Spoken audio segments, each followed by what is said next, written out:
back for another video, service to reset my car. Today I'm going to show you how you can reset the service indicator of a Peugeot 208. This one is a 2012 model. I'm going to show you how you can get rid of this indicator, range indicator, on the dashboard.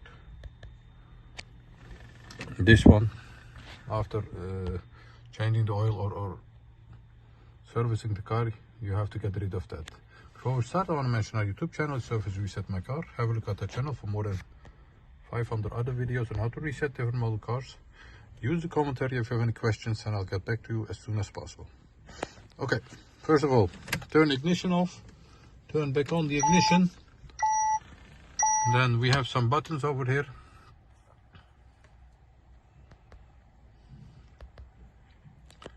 This one, use the most right button.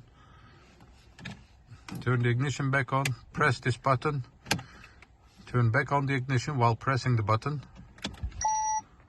And if it is correct, you'll see an indicator counting back like this from 10 to 0, and when it reaches 0, the service must have been reset.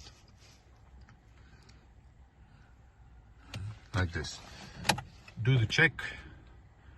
Turn back on the ignition. As you can see, the indicator, the range indicator over here. One moment.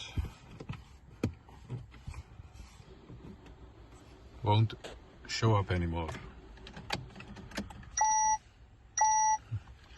That was it for this video. Thank you for watching and hope to see you next time with another video. Stay safe, take care. Bye bye.